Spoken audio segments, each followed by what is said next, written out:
Chapter 1 Lord Senju, the initial experiments for the development of interdimensional teleportation ninjutsu, which you decided to undertake 20 years ago, have been completed.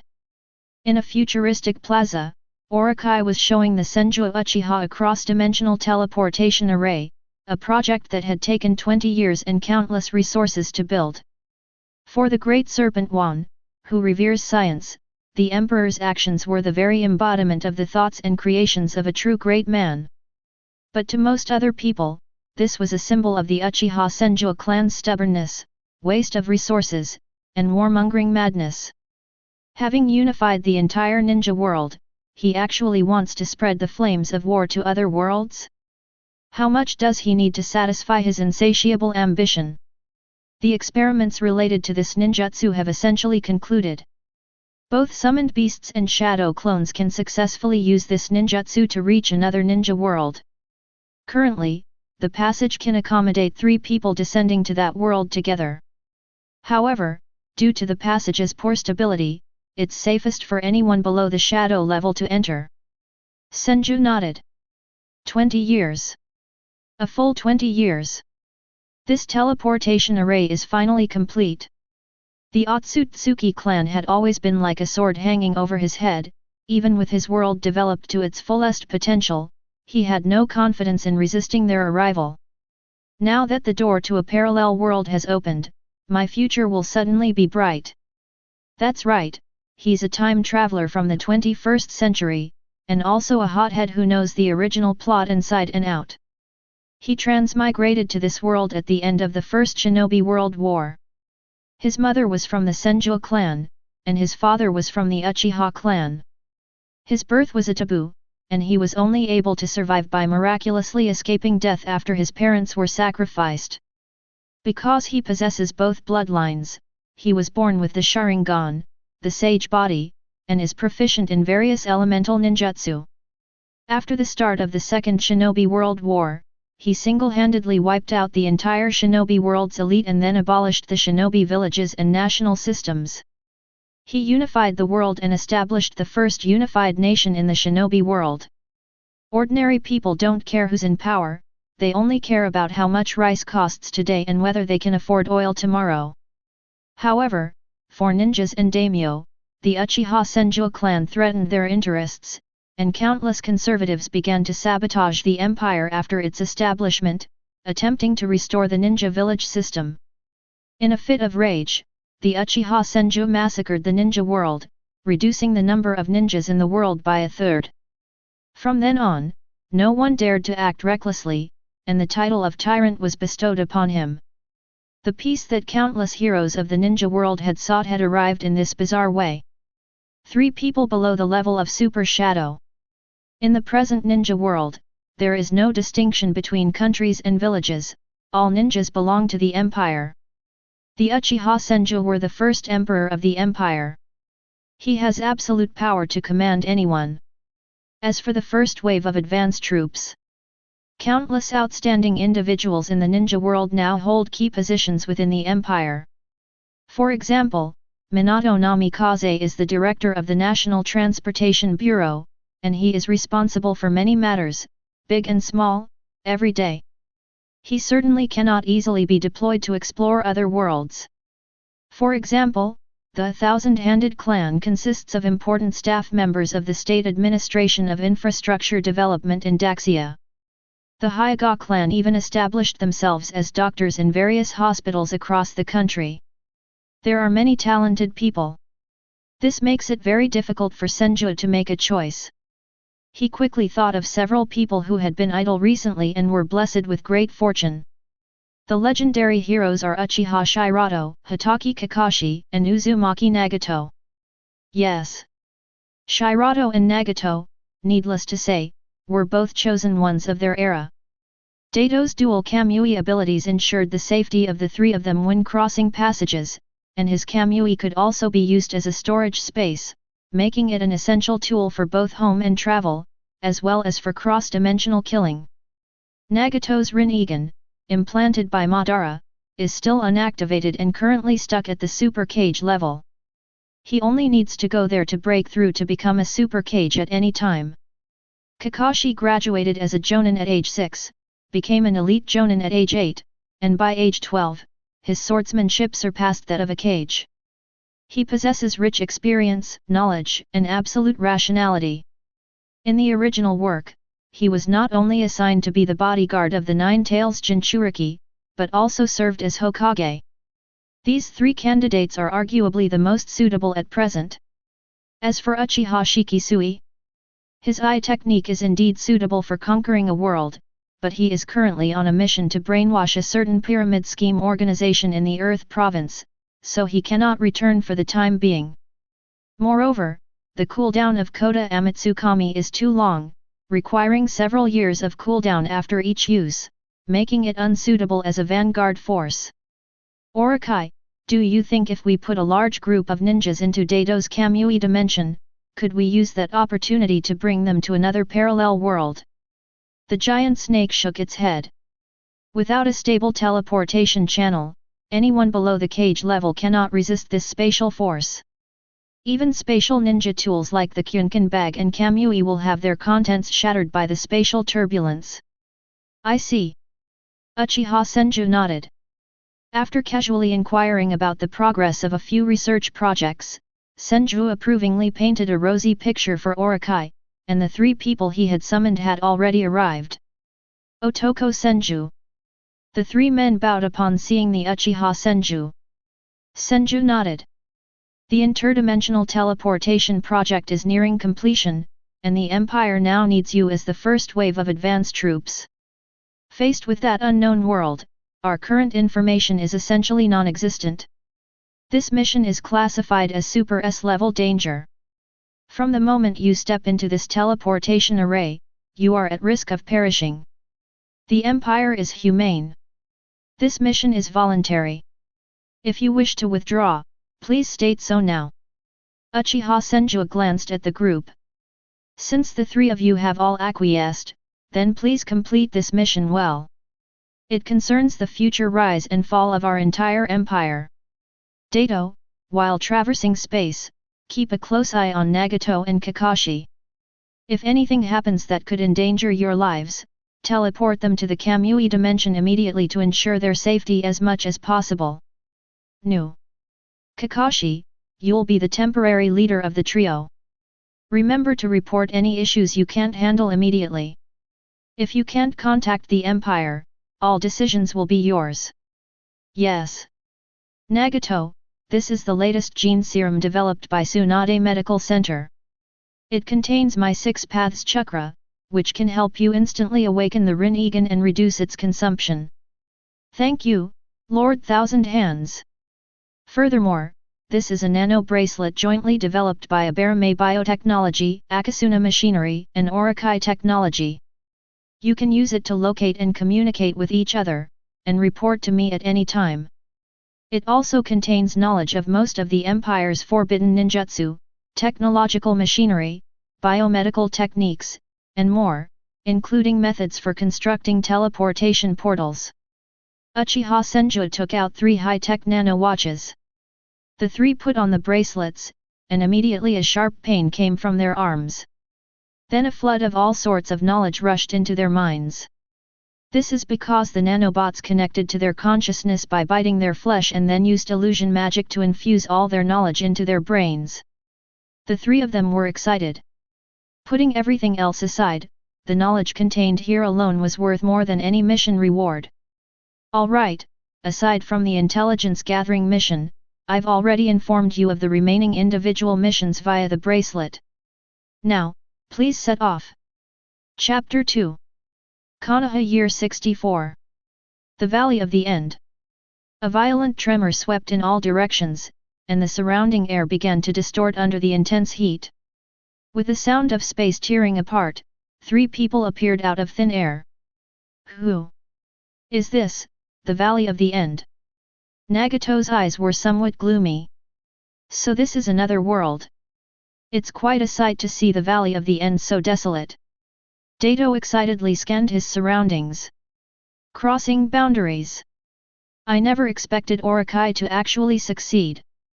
Kakashi couldn't hide the shock in his eyes. Within the Empire, the Valley of the End is a famous tourist attraction in the province of Fire, always packed with visitors. It contributes a significant portion of the province's GDP annually and creates tens of thousands of jobs each year. Now, this area, spanning hundreds of miles, is completely empty except for the statues of Madara Uchiha and Hashirama Senju. Desolation was the first impression these three people had of this world. In the distance, Jiraiya, who was using a monocular telescope to gather materials by taking advantage of the Valley of the End's location, suddenly sensed a spatial fluctuation, followed by the appearance of three powerful chakra streams. He glanced reluctantly at the few young women playing in the river, his face gloomy. Who is it? Hopefully we haven't been discovered. Feeling somewhat guilty, he formed hand seals and used a transformation spell to turn into a toad. He was somewhat puzzled. These three streams of chakra seemed unfamiliar, as if they didn't belong to Konoha, yet they also felt somewhat familiar. He slowly approached the three people. As the distance decreased, his pupils began to contract sharply. These three streams of chakra surpass those of a jonin. Thinking of the recent turmoil in Konoha and the surrounding villages eyeing him with hostility, he boldly approached. Let's all try to see if we can contact the Emperor. Kakashi gave the order. Wait. Kakashi, are we just going to contact each other like this? Nagato spoke up to stop her. It's all right, Nagato. The fact that we've come into this world and proven that crossing boundaries is feasible is already a great achievement. Dato offered words of comfort, assuming Nagato was worried that the three of them hadn't yet achieved anything. No, that's not what I'm worried about. Do we really want to bring war into this world? The Emperor's cruelty is well known. I don't want to see him sacrifice countless lives to achieve his own ends again. This world is innocent. Although he did not experience war, he was one of the observers of the Second Shinobi World War and had been taught by Jiraiya. He deeply understood the value of peace. He is now Nagato, the prophesied son who was there before he lost Yahiko. Kind and gentle, always considering others in everything she does, she can be summed up in 2 words, a saint. Nagato, this is a mission. I just want you to obey. Our coming to this world isn't necessarily a mistake. The Emperor also said that if this world's path is correct, then we're here to seek cooperation. Kakashi looked at Nagato. Nagato remained silent for a moment, then gave a self-deprecating laugh. Isn't it the Emperor who decides right or wrong? In all these years, has he ever truly consulted anyone's opinion on any of his ideas? The war had just ended, and the entire ninja world needed repairs. He kept saying he longed for peace, yet after unifying the ninja world, he immediately disregarded the people's livelihood and mobilized the entire nation's resources to research interdimensional teleportation ninjutsu, attempting to spread the war to a parallel universe. I truly don't understand. Nagato's tone began to betray resentment as she spoke. How much territory would it take to satisfy his vain and domineering heart? Daitu's emotions were also complicated upon hearing this. Yes, the Emperor is stubborn and self-willed, making all decisions unilaterally. The so-called Republic is merely a pretext for his dictatorship. All right, stop talking. The Emperor trusted us, that's why he sent us as the vanguard. At least for now, everyone is well fed and living in peace, isn't that right? Kakashi comforted them. A peaceful and prosperous life? All I see are people struggling to breathe under the weight of life's pressures as they strive to achieve his grand ambitions. Kakashi remained silent. All right, I'll contact the Emperor then. As a large amount of chakra was injected into the bracelet, a phantom appeared in front of the three. Uchiha Senju smiled as he looked at the three who had successfully arrived in the parallel world. Thank you all for your hard work. A deep, authoritative voice came from the bracelet. Reporting to the Emperor, we have safely crossed the boundary and are currently located in the Valley of the End. Kakashi reported the facts truthfully. Okay, I've transmitted your detailed tasks to you via the bracelet. Remember, Your safety must always be your top priority. Uchiha Senju glanced at Nagato, who looked like a wilted eggplant, and sighed. Remember, we are here to correct the errors of the world, to seek peace and cooperation, not to kill and plunder, so don't feel guilty. Seeing that Nagato remained silent, Senju spoke up. Nagato. Do you still remember the standard for judging whether a world is correct? His tone turned cold. Nagato, of course, had not forgotten this idea, which had been repeatedly promoted since the Emperor unified the ninja world, and he answered with a stiff upper lip. The village-state system is a mistake, a unified republic and communism are the correct path. Do you still remember the core socialist values? Remember. Okay, then I won't say any more. Nagato, complete the mission well, and think more about your past self and your family. The communication ended, and the giant serpent couldn't help but speak.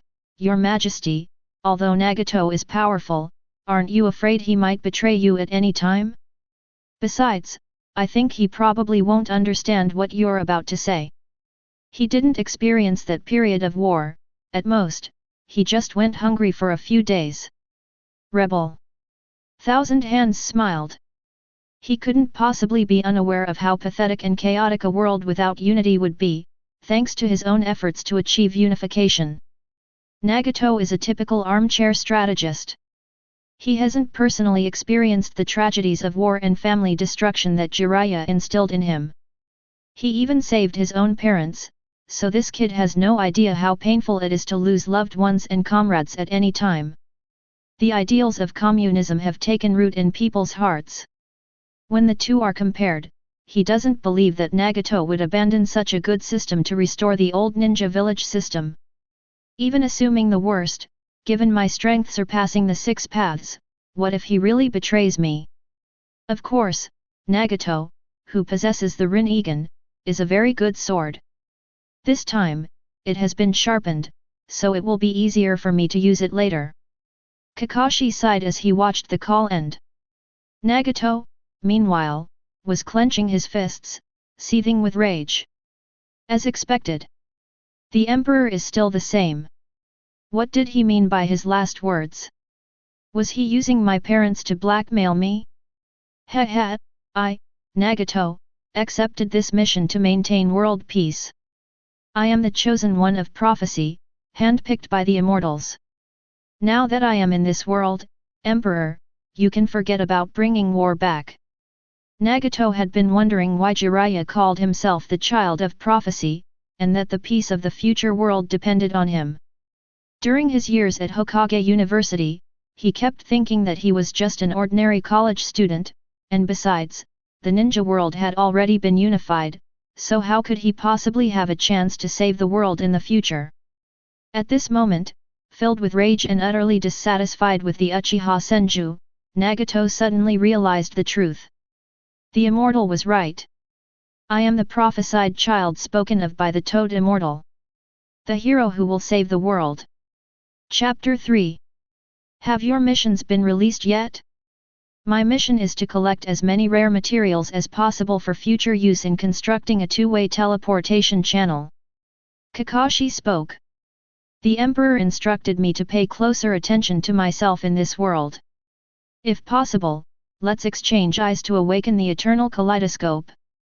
Daitu's face showed excitement. Furthermore, we need to attract talent. Kakashi glanced at Nagato.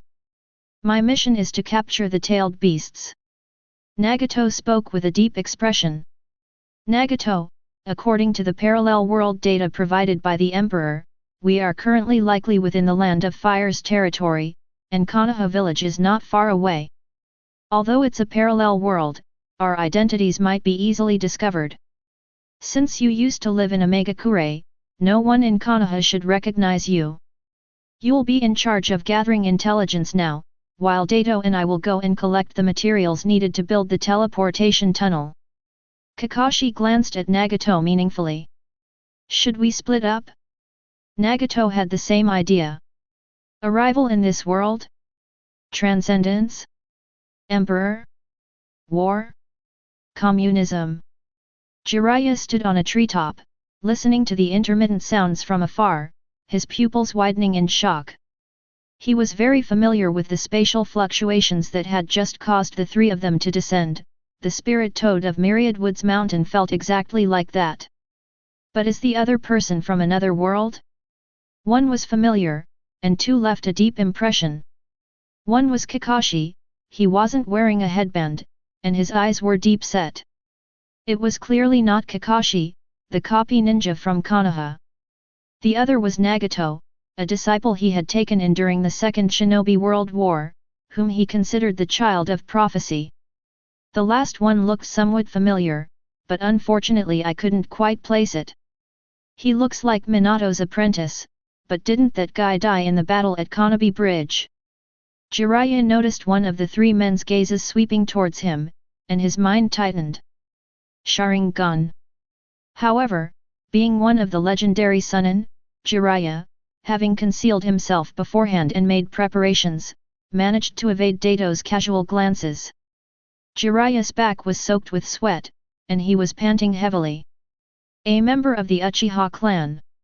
His brows were furrowed. Seeing that the three people had split into two groups, he gritted his teeth and created a shadow clone. Go and talk to those two. His own goal is Nagato. Because of the three, he could tell that Nagato was the most hesitant and the most resistant to war. Having spent time together in the past, he believed he knew Nagato best. But there are more important things to do right now. Jiraiya summoned a small toad, stuffed the information he had just gathered into its mouth, told it to be given to the third Hokage, and then chased after Nagato in the direction he had left. A town on the border of the Land of Fire. Nagato didn't go to Konoha immediately, he wanted to understand this world better. You're saying ninjas are all trash? He caused you to be displaced, and in just a few decades, 3 shinobi world wars have already broken out because of interests. Inside the tavern, Nagato was chatting with a drunken man. Isn't there anyone who will step forward to lead everyone in forming a nation to share the benefits? The man glanced at Nagato with disdain. As expected of a young person. Putting everything else aside, let's take the simplest example, you're from the Land of Fire.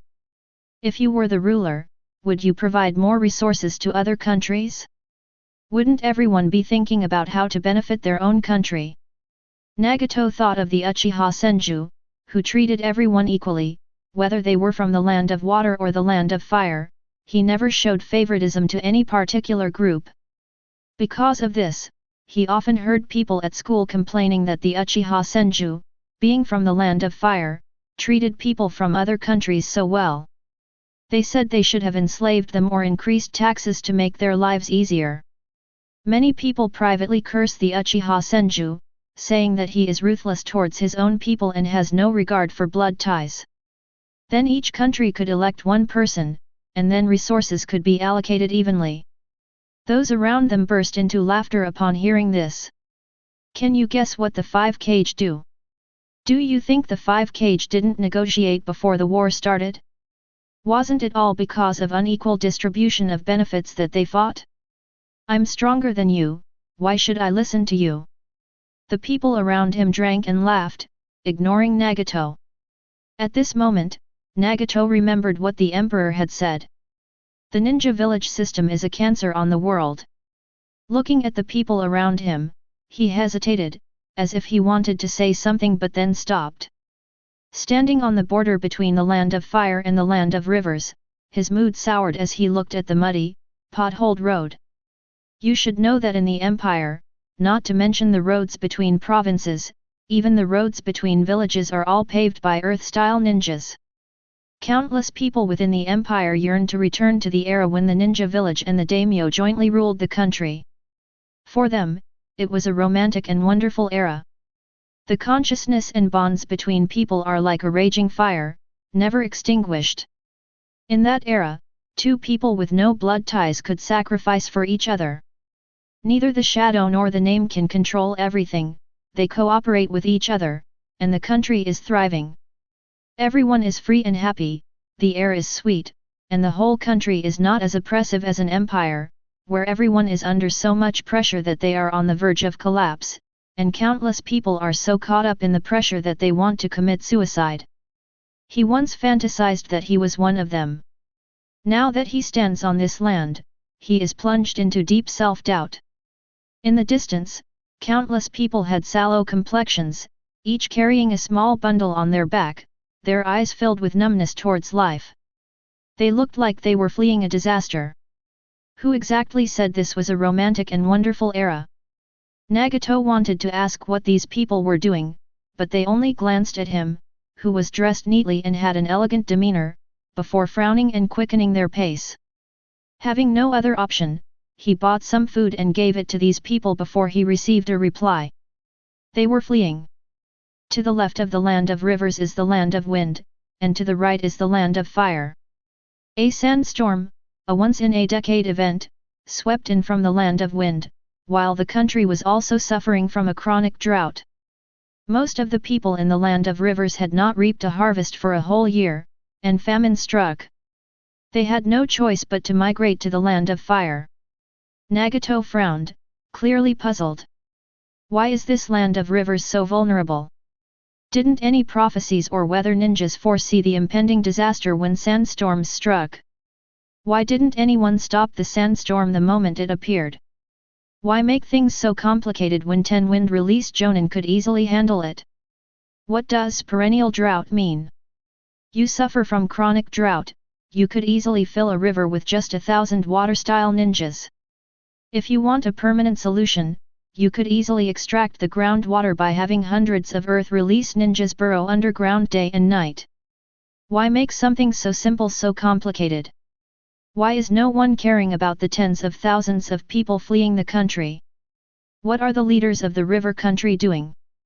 Are your leaders inactive? You can ask water release ninjas to fill in the rivers, earth release ninjas to dig wells in your area, and wind release ninjas to disperse the sandstorms. Chapter 4. Your Majesty, a severe drought has struck the province of Sichuan, and massive sandstorms have swept through many areas. Tsunade held a report to her chest, completely ignoring whether the already deformed delay was uncomfortable. Don't press it down, it'll explode if you do. A slight smile appeared on Tsunade's lips as he placed the document on the table. Okay. I'm referring to that report. Senju Uchiha smiled helplessly as he smelled the alcohol emanating from Tsunade. Went drinking again. What? Are you going to criticize me? What kind of punishment do you want to give me this time? Okay, drink less, it's bad for your health. He didn't understand, because his appearance had already changed Tsunade's fate. My younger brother, Noeki, didn't die, and my friend, Kato-dan, is still alive. However, Tsunade still developed the habit of drinking. Cough cough. Terumi Mei walked in with some documents, and coughed as she looked at the two people who had been flirting in the office. Do you want to join too? Tsunade extended an invitation. Terumi rolled her eyes at her. Now is not the time, Lord Senju. Regarding the severe drought in Kawano province, I need your signature here. I have already drafted a solution. Although the three of them had played happily here more than once, the priority right now is to be disaster victims. Senju took the document and began to read it, his brow furrowing slightly. The sandstorm has been dealt with by a team of wind release shonen. Well done. To ensure continued irrigation of farmland and the livelihoods of the people in the river province, approval is hereby granted for 1,000 water release shonen to carry out river flooding work. An additional 100 earth release shonen are needed to excavate and reinforce river channels and dig wells in the severely affected areas. Does the deployment of over 1,000 shonen require my signature? Isn't this a waste of time and manpower? This process needs to be streamlined. From now on, I shouldn't have to sign off on these minor matters. Regarding matters concerning people's livelihoods, the provincial governors have the authority to make decisions, and neighboring provinces must cooperate unconditionally. Yes. Terumi nodded. Have the supplies been approved? Uchiha Senju frowned as he held the document. The first batch of temporary emergency supplies has been delivered by Minato and his team. More supplies from Deidara's Claybird squad are on their way and are expected to arrive tonight. Tsunade replied. That's strange, didn't this kid say it would affect his art studies? After learning about the disaster victim's situation, he volunteered to step forward, but his research on nuclear escape may have to come to an end. Tsunade continued. The province of Sichuan has experienced severe droughts several times in recent years. Previously, the problem was addressed by building an interdimensional portal, but it wasn't dealt with properly. Now, we need to solve this problem once and for all. The empire has been established for 20 years, it's a joke that some people are still starving. Contact Dehi and have him take a group of people to Sichuan province to plant trees. The Oasis project in Wind province, which had been stalled, will now resume. Also, for future droughts like the one in the Land of Rivers, prevention is key. Don't wait until it happens and then scramble to find people and food. From now on, all graduating Ninja Academy Water and Earth-style Jonin will be sent to the Land of Rivers for practical training. If a drought occurs in their assigned area, their graduation will be delayed. Yes. The two women were taking notes. Parallel Ninja Worlds. Water Release Ninja? How much would that cost? It must be expensive, right? Young man, you're so knowledgeable, do you know how much it will cost? To be honest, I'm an old woman, and I really don't want to leave my hometown. If it's not too expensive, I'll pool my money with the villagers to hire a water release ninja. Nagato's throat tightened, and her mouth felt dry. The income of a water release jonin, averaged out per day, is probably your monthly income. He calculated it according to the salary of a jonin within the imperial system. That's not much. Our whole village can chip in. Could you help us contact the water release ninja you mentioned? Nagato hesitated for a moment before speaking. I'm afraid you can't afford it. To solve the severe drought in your country, you'd need at least 1,000 water release jonin working continuously for a week. Before he could finish speaking, the old woman collapsed straight down. The person next to him immediately shoved him aside, their face full of anger. Is it really meaningful for you to tease us like this? Why is your heart so wicked at such a young age? You even dare to mock poor people like us? Are you even human? Nagato was puzzled. Why don't your daimyo care about you? Doesn't your country have daimyo? The people nearby sneered. Daiming? They have so much money they could immigrate themselves, why should they care about us? Some people were insulting Nagato, while others, seeing his lack of common sense, instantly realized he was a young master from some powerful family. They then put on a fawning expression and tried to sell him their children. The gentle and soft-hearted Nagato broke down. Human trafficking? The traffickers are the children's parents?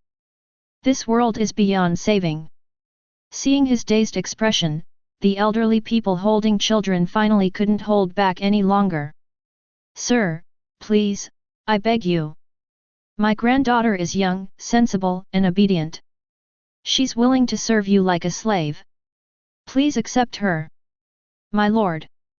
My daughter is very beautiful, you can take her home and raise her as your concubine. Anything is acceptable? Selling yourself into slavery. Nagato felt a dryness at the corners of her mouth. They nodded. Good heavens! The abominable system of slavery still exists in this world. What's so good about being a slave? Don't you know that children raised like that will grow up without humanity and dignity? They shook their heads and smiled wryly. If people can't even survive, can dignity put food on the table? Nagato finally developed a deep-seated malice towards those conservatives within this imperial world.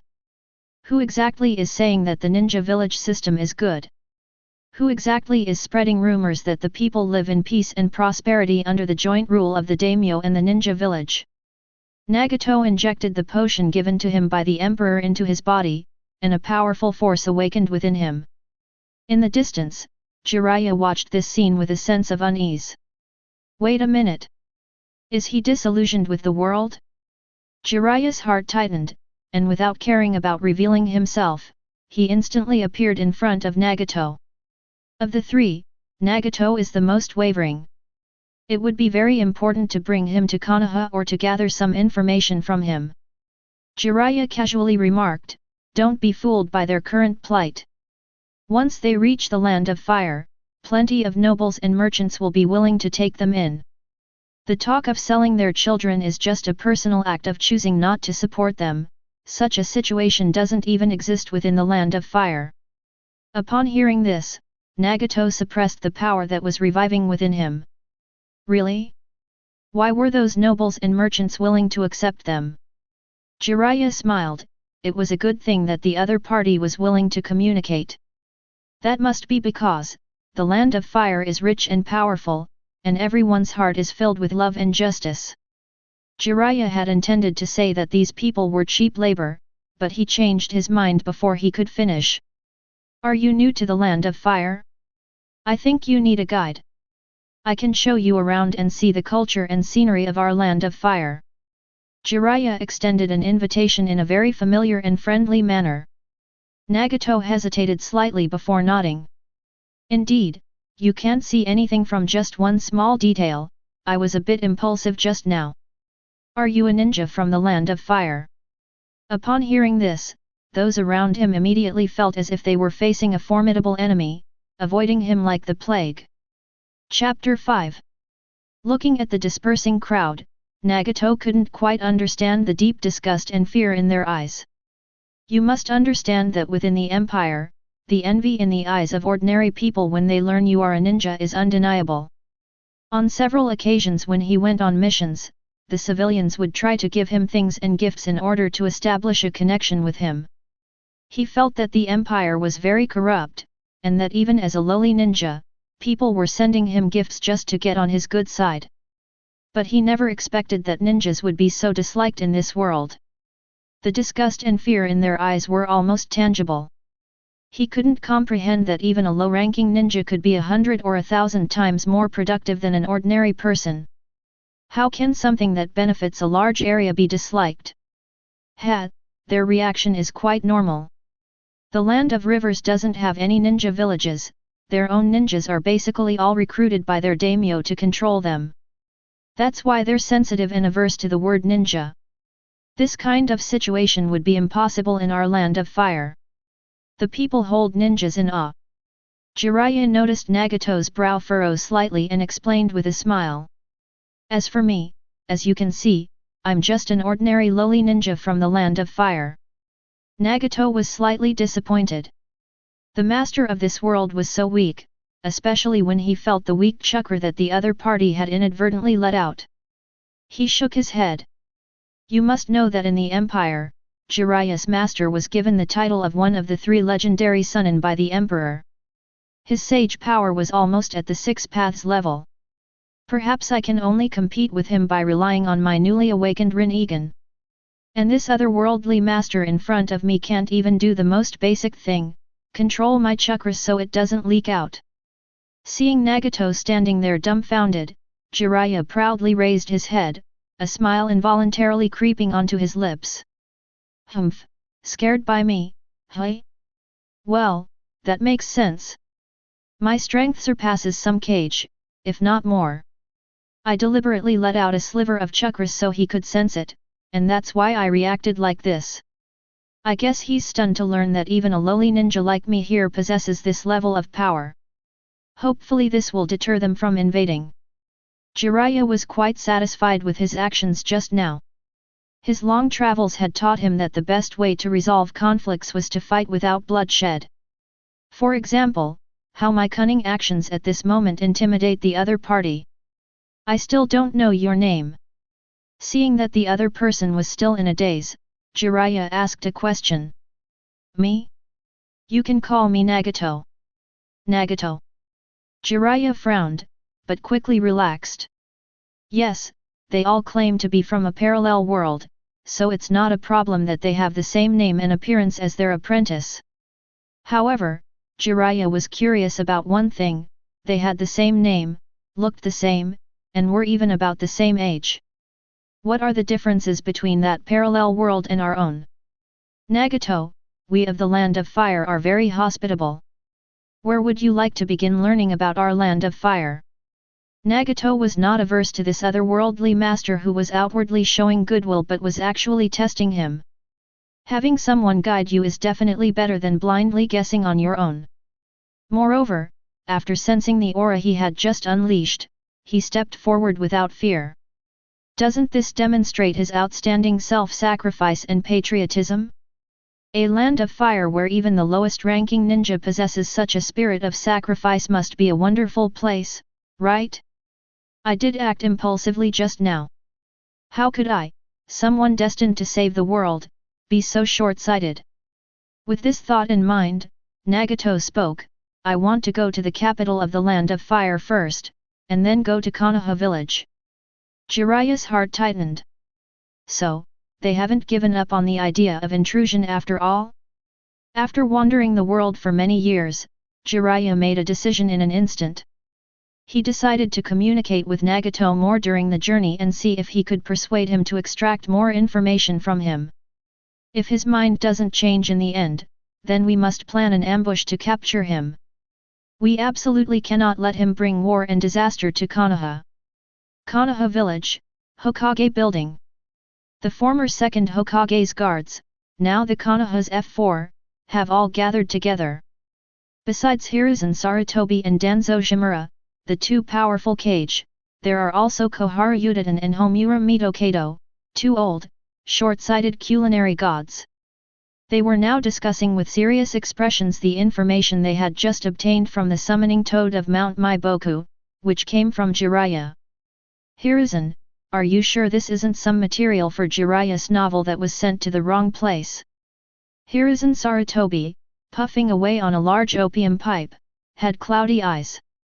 Danzo, do you really believe in parallel universes? Danzo narrowed his eyes, remaining silent. To be honest, even if I were in their position, I would never have heard of any parallel worlds. However, based on their experience gained over their long lifespans, the existence of three great immortal realms and countless immortals and gods suggests that the concept of parallel universes may indeed be true. Based on Jiraiya-sama's condition at the time, this should be true, because his expression was extremely serious, and we were indeed in the Valley of the End, where I could definitely sense three extremely powerful chakras. The toad added at this moment. Because of Jiraiya, Mount Maiboku has always maintained a good relationship with Konoha. Alright, whatever the reason, since we already knew the situation beforehand, there shouldn't be any major consequences. After all, they're just three ninjas with suspected cage-level strength. Koharu, turning to her new room, spoke indifferently. The current Konoha can't even muster a single full-fledged cage-level character, but her words suggest she doesn't even care about three cage-level characters. Danzo, you will continue to be in charge of investigating this matter. If you can capture and interrogate them with minimal losses, that would be ideal. If not, release the information. We can't let Konoha bear the burden of this so-called threat from a parallel universe. Mitokeku inflammation is also something she doesn't pay much attention to. The ninja world is currently in turmoil. How strong could a ninja from this parallel world possibly be? Furthermore, would the cost of such a journey be so easy to bear? The current situation in the ninja world is dire. The emergence of a new world might allow them to shift their conflicts outwards, thus alleviating their internal strife. Leave this matter to me, we will give you all a satisfactory answer. But since you're all here, I have a question I'd like to ask the Hokage. Danzo spoke, his gaze turning sinister as he looked at the third Hokage. As far as I know, the Nine-Tails Jinchuriki has left the village. Hokage, aren't you going to give me an explanation? Hiruzen Sarutobi slowly exhaled a breath of stale air, saying nonchalantly, people always need to grow. Don't worry, with Kakashi watching over things, nothing will go wrong. Thinking of Kakashi's eye and his strength, Danzo snorted coldly. That would be for the best. Jinkriki are the village's greatest asset in maintaining balance with other villages. I don't want anything to happen to him. If you don't have the ability to train him, you can hand him over to Root. I will make him a qualified weapon of war. After saying this, Guo Ying stood up and his figure slowly disappeared from the spot. Hiruzen Sarutobi sighed and muttered to himself. After all, he's the descendant of a hero. Chapter 6. Swoosh. 3 Kunao flew towards Kakashi. A flicker of disgust flashed in Kakashi's deadpan eyes. Wait, what's your strength? You've even become wandering ninjas. Kakashi, isn't this world too chaotic? Before Dato's eyes had even fully transformed into 3 Tomo, the dozens of wandering ninjas before him were already immersed in his Sharingan's genjutsu. Their strength is inferior to our empire's elementary school graduated ninjas, yet they dare to come out and try to rob and possess people. They're truly defying the heavens. Dato couldn't stop complaining, and Kakashi sighed helplessly. Tell me, what year is it? How strong are any of you? Are there many wandering ninjas like you? Kakashi asked a ninja who was being controlled by Dato's genjutsu. The ninja seemed dazed and subconsciously replied, It's Konoha year 64 now. The strongest among us is Doma, his strength rivals that of a Chunin. There are many wandering ninjas like us on the borders of the land of fire. Most people here are poor and weak. Even if they suffer all kinds of bullying, they don't have the money to go to Konoha to post missions. After all, a C-rank mission requires 30,000 to 100,000 copper coins. Dai-Tu's eyes widened upon hearing this. Does this mean that civilians have to go and distribute missions themselves? Doesn't the daimyo of the land of fire care? Why should the daimyo care about the lives of ordinary people? If they were willing to care, we wouldn't be wandering ninjas. Dai-Tu smacked his lips. Kakashi, these daimyo here are even more beasts than our Lord Senju. I thought our emperor was stingy enough, but these daimyo are truly bastards. Kakashi frowned. Dato, watch your words. The emperor is stingy only because the empire needs funds for new construction projects and for developing interdimensional ninjutsu to build teleportation portals. When have you ever seen the emperor indulge in extravagance? Hey? Isn't that extravagant? The emperor said monogamy was good, but then he turned around and killed both Tsunade-sama and Terumi-sama. Kakashi was taken aback for a moment upon hearing this. The emperor's position does indeed have a negative impact, but there are many political factors involved. You can't judge so easily just based on the 2 lords' looks. Dato rolled his eyes at Kakashi. I'm not interested at all, I only love linear. Alright, now let me ask you, which country is currently the weakest?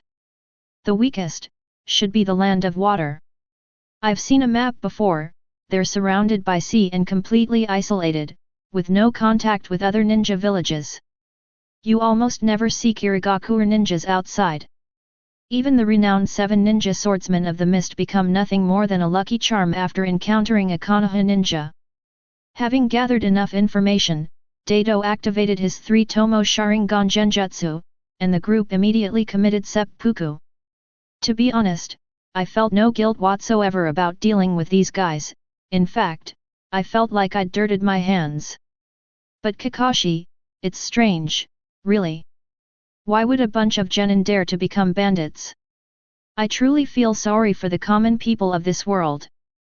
A perfectly good life can be destroyed and families ruined because of the greed of a group of people. This would be impossible in the Empire, but here it is as normal as eating and drinking. Within the Empire, every ninja is registered, your identity information, home address, and everything else are all listed there. Even the ninjutsu you know and the ninja tools you possess need to be updated from time to time. It is illegal for unregistered ninjas to use ninjutsu and ninja tools indiscriminately. Many people angrily criticized the ninjas for having no human rights or privacy, arguing that having to disclose everything to the Empire was a complete violation of their right to privacy. At the time, the Emperor also didn't understand and soon joined in the cursing. But now, the situation has made him rethink the deeper meaning behind the Emperor's actions. The last robbery by wandering ninjas within the Empire was 3 years ago. The laws within the Empire are extremely strict. Unregistered ninjas who dare to harm innocent civilians are either detained for reformation or have their chakra completely destroyed and their acupoints sealed, and their descendants are forbidden from practicing ninjutsu for 3 generations. As a result, many ninjas cursed the Emperor for losing their privileges, and when the policy was first introduced, a group of them plotted to massacre several villages, including some ninjas with bloodline limits. Everyone knows that the Emperor cherishes talent the most, and he values powerful individuals with bloodline limits even more. But to everyone's utter surprise, the Emperor treated them without hesitation the same way they treated commoners. Even in death, these people were shocked as to why, as powerful beings with bloodline limits, they were less than a group of commoners in the Emperor's eyes. Now, looking at the statue of human heads in the distance, where the heads of men, women, children, and the elderly were casually placed, the two instantly understood. Once privileges are granted, people will exercise their maximum power without any scruples. How can an empire remain stable under such circumstances? Unification was indeed the right thing to do. Emperors were truly great. The two men's views on the empire and the emperor underwent a profound change. All right, Dato, what we need to do next is to speed up the task assigned by the emperor. The errors in this world have become quite entrenched. Now, let's head to the land of waves to board the ship to the land of water, and begin our conquest from there. Kakashi gave the order. The land of water's closed-off policy is perfect for the two of them to act together.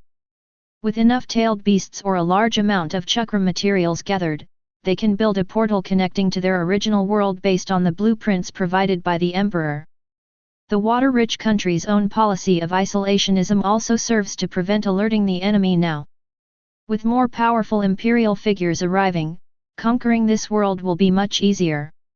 The two of them entered the Land of Waves region without any hesitation. Perhaps because the Land of Waves was indeed poor, they didn't even encounter any more wandering ninjas.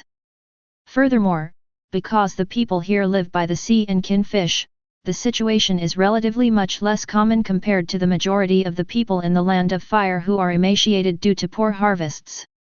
According to the merchants we met on the road, there's a merchant named Kato in the Land of Waves who has a ship to the Land of Water. It seems we should go and meet him first. Kakashi spoke. They have the ability to cross oceans, but that would consume chakra and could easily affect subsequent plans. Resting on a boat and maintaining their physical condition is naturally the best option. Yes, but before that, we need to get rid of that little mouse that's following us.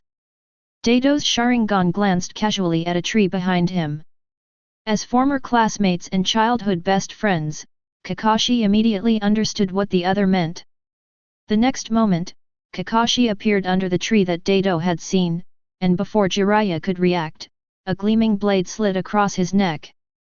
Immediately afterward, the sonic boom from the dagger cutting through the air reached his ears. Bang! A burst of white mist dissipated, and Jiraiya's shadow clone was instantly wiped out before he could even react. Chapter 7. The Land of Fire. Jiraiya and Nagato were speeding through the forest when suddenly his expression changed, and he stumbled, almost falling off a treetop. What's wrong, Jiraiya? Nagato stopped and asked. Oh, it's nothing, just my old problem flaring up. Just then, the nano bracelet in Nagato's hand flickered. Nagato narrowed his eyes and poured chakra into it. Under Jiraiya's shocked gaze, he processed the projection of memories brought back by the shadow clone.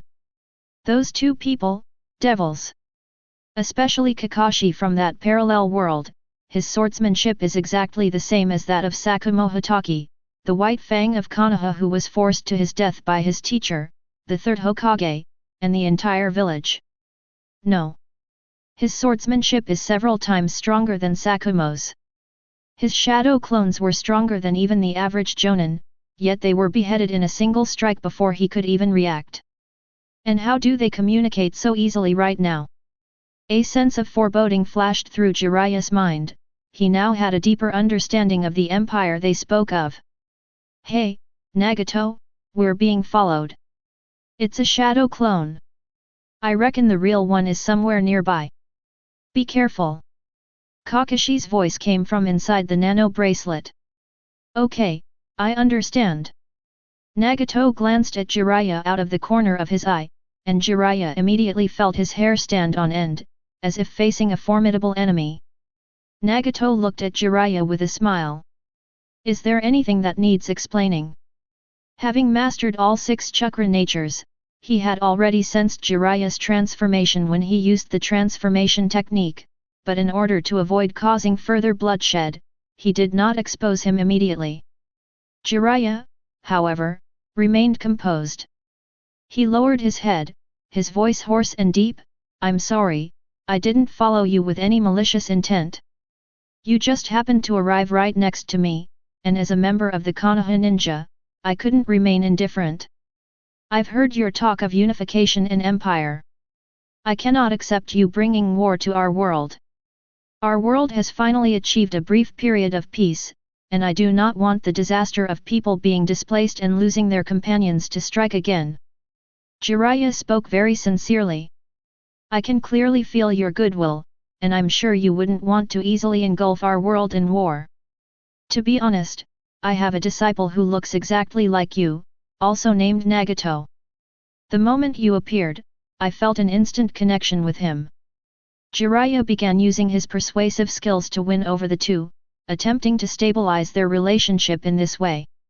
If you don't mind, I'd like to show you more about our world, and then you can decide whether to bring war into our world, okay? Our world is already bad enough. I truly cherish this hard-won peace. After saying this, Jiraiya solemnly bowed to Nagato.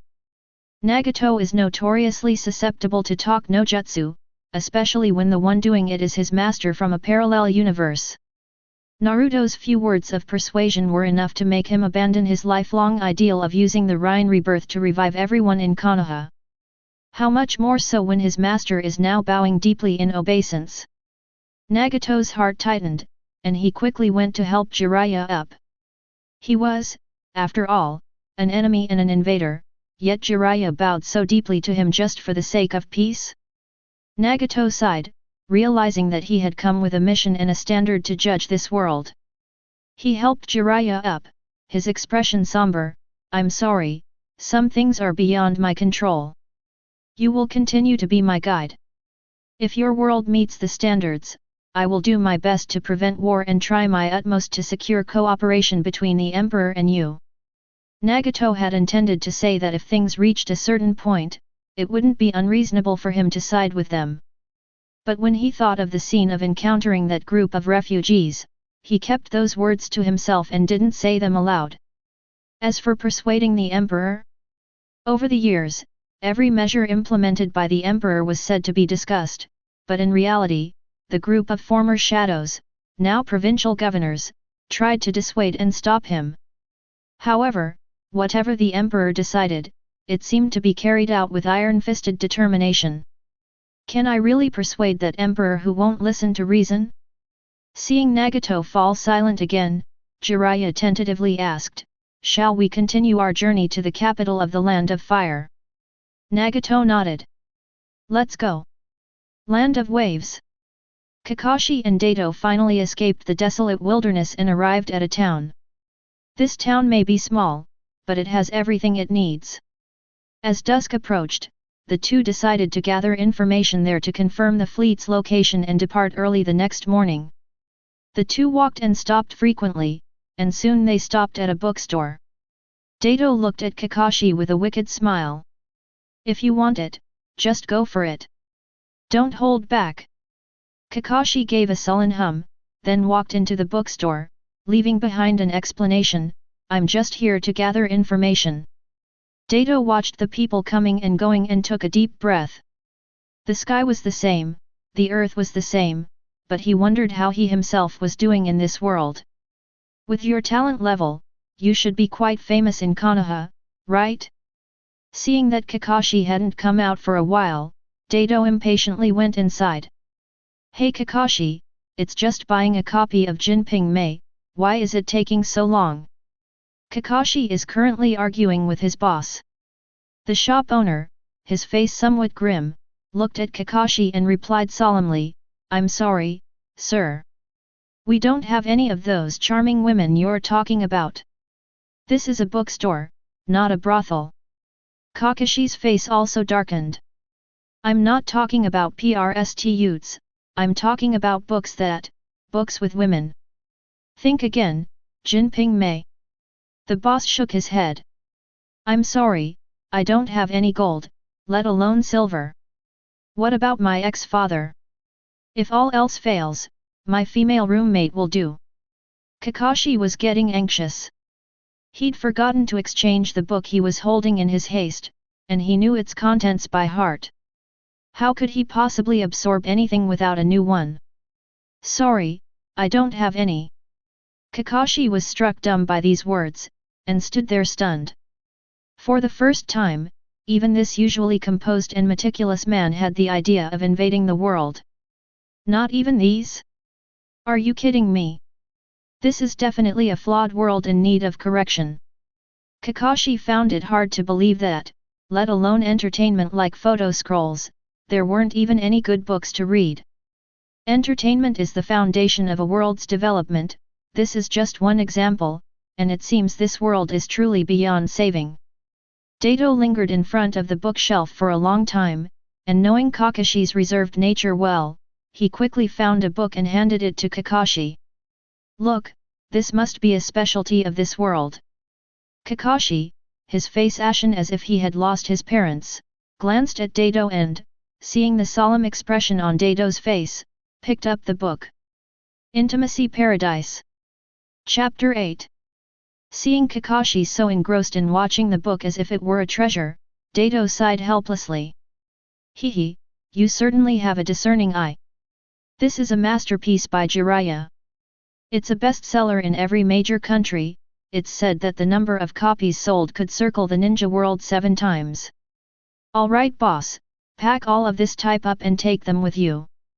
Dato took out the money he had just obtained from killing those wandering ninjas. Those people probably never imagined that the money they worked so hard to earn would be used to buy adult books. Looking at Kakashi, who was immersed in the world of the book, Dato sighed. I wonder what Kakashi is like in this world. So reserved and always wearing a mask, he probably isn't as popular as me. However, the two had just stepped outside when they heard a shrill sound. Kakashi-sensei. So you've been here. Naruto's excited voice rang out from behind, and as the two turned around, the 3 members of Team 7 appeared in front of them. The 2 men looked at the short man with blonde hair, wearing faded yellow clothes, and with mottled fox whiskers on his face. Before he could get a good look at the 3 of them, Naruto's voice rang out again. Hey! Kakashi-sensei, you look quite handsome without covering your eyes. However, when he noticed the book in Kakashi's hand, he curled his lip and looked at Kakashi with disdain. What the hell, Kakashi-sensei? You told us to gather intelligence, but you ended up doing it yourself. What boring adults! Naruto glanced at the Make-out Paradise comic in Kakashi's hand, expressing his resentment that while he and the other 2 were assigned to gather intelligence, he was the only one who secretly sneaked out to buy adult comics. Dato and Kakashi exchanged a glance, both realizing that something was off about the young man in front of them. There seems to be an extremely large amount of chakra within him, but it's currently sealed. It's hard to say. Dato's Sharingan activated, and he transmitted the information telepathically to Kakashi. This was invented by the Emperor, it allows for the transmission of sound by utilizing the interconnection of chakra at close range. Now it's coming in very handy. Judging from the situation, I seem to be their teacher. As expected, the ninja village system still maintains the 3-person 1-teacher leadership model. Dato, I'll try to calm them down and see if I can learn more about the situation. Behind Naruto, Sakura Haruno was staring blankly at Sasuke, whose pupils had contracted sharply and who was in a daze. That's Uchiha clothing, he's an Uchiha. That's right. Those Sharingan. The 3 Tomo Sharingan, these are the eyes unique to the Uchiha clan. Sasuke was initially excited, but then quickly calmed down. How's it going? How's the intelligence gathering coming along? Kakashi asked the question. Kakashi-sensei, you only just parted ways with us, and you're already asking how our intelligence gathering is going? Sakura, Sasuke, and I just finished discussing our plan. Naruto told everything in detail. So the guy behind him is called Sasuke? Is he Fuya's son? He's also wearing Uchiha clothes, and he does look somewhat like our empire's Sasuke, but unfortunately, his demeanor is far inferior, and his strength barely meets the minimum requirement for a genin within the empire. Dato and Kakashi communicated telepathically. As for this Sakura, she's relatively unknown. Kakashi, do you know her? Kakashi shook his head. And this blonde kid? He looks a bit like Minato-sensei's son, but the difference is too great. Just looking at his appearance alone, the difference is significant, and their strength is even more incomparable. Dai-tu complained. Both Sasuke and Akito were renowned twin stars within the empire. Sasuke was already incredibly skilled with shuriken at the age of 4, his Sharingan awakened to 2 Tomo at 5, and he directly awakened the Mangekyo Sharingan at 8. His talent far surpassed that of his older brother, Yu. He passed the Chunin exams at the age of 6, became a Jonin in the same year he awakened the Mangekyo Sharingan at the age of 8, and exchanged Mangekyo Sharingan with his older brother Yu at the age of 12, thus achieving the eternal Mangekyo Sharingan. His strength is now approaching that of the 6 paths.